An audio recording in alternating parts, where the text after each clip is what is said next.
Phone tapping వ్యవహారాన్ని CM Revanth మరింత సీరియస్గా తీసుకున్నారు. ఇక వాళ్ళు వీళ్ళు కాదని స్వయంగా ఆయన రంగంలో దిగారు. ఢిల్లీ టూర్ సీక్రెట్స్లో ఇది కూడా ఉంది. డిస్కస్ చేద్దాం. నేను మీ మనోజ్. Welcome to Mahanagar.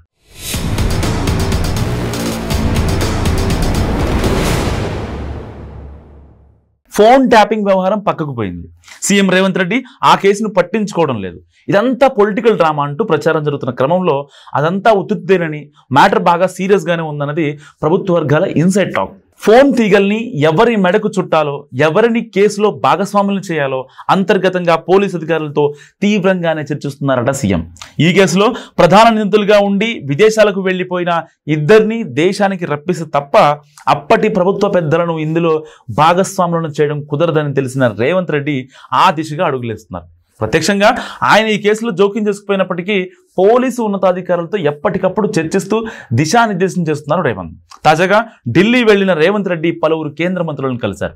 ఈ సందర్భంగా ఫోన్ ట్యాపింగ్ వ్యవహారంలో కూడా జోక్యం చేసుకోమని ఒక కేంద్ర మంత్రిని కోరినట్టు తెలుస్తుంది. కేసులో ప్రధాన నిందితులు ప్రభాకర్ రావు, శ్రవణ్ రావు, ఒకరు కెనడాలో, ఇంకొకరు బ్రెజిల్లో ఉన్నట్టు సమాచారం ఉందట ప్రభుత్వానికి. సో ఈ ఇద్దరిని రప్పించాలంటే కేంద్ర ప్రభుత్వ సహాయం తప్పనిసరి. సో అందుకే సీఎం విదేశీ వ్యవహారాల శాఖ మంత్రిని ఈ విషయంలో జోక్యం చేసుకోమని కోరినట్టు తెలుస్తోంది. విదేశీ వ్యవహారాల శాఖ మంత్రి జైశంకర్ను మొన్న ఢిల్లీ టూర్లో కలిశారు సీఎం రేవంత్ రెడ్డి. హైదరాబాద్లో ప్రతిష్టాత్మకంగా నిర్వహించబోతున్న miss world, global deep tech సదస్సు, భారత్ సమ్మిట్, యూనియేషన్ గేమింగ్, ఇంకా విఎఫ్ఎక్స్ సహకరించాలని కూడా కోరారు. ఇదంతా అధికారికంగా సీఎం రేవంత్ రెడ్డి విదేశాంగ మంత్రి జైశంకర్కు చేసిన విన్నపం. దీంతో పాటు ఫోన్ ట్యాపింగ్ వ్యవహారంలో ఇద్దరు కీలక నిందితులను రప్పించడానికి సహకరించాలని కూడా కేంద్ర మంత్రి చెవిలో చెప్పినట్లు తెలంగాణ పొలిటికల్ సర్కిల్స్లో గుసగుసలు వినిపిస్తున్నాయి.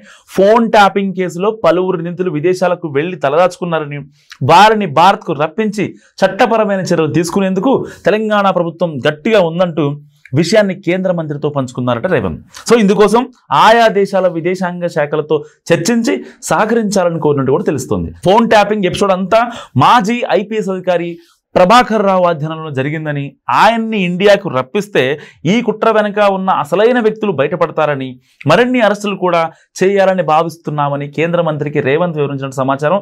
ప్రభాకర్ రావు వెనుక ఒక బలమైన వ్యవస్థ పనిచేసినట్టు కూడా కనిపిస్తుందని, అందుకే విదేశాంగ జోక్యం అవసరమని కూడా రేవంత్ కేంద్ర మంత్రికి చెప్పినట్లు సమాచారం. సో ప్రభాకర్ రావు, శ్రవణ్ రావుకు రెడ్ కార్నర్ నోటీసులు ఇష్యూ అయ్యాయని, విదేశాంగ ద్వారా ఇంటర్పోల్ సహాయంతో ఇద్దరిని రప్పించాలని సిబిఐ జోక్యం చేసుకుని మధ్యవర్తిత్వం వహించాలని కూడా సీఎం కోరినట్టు తెలుస్తోంది.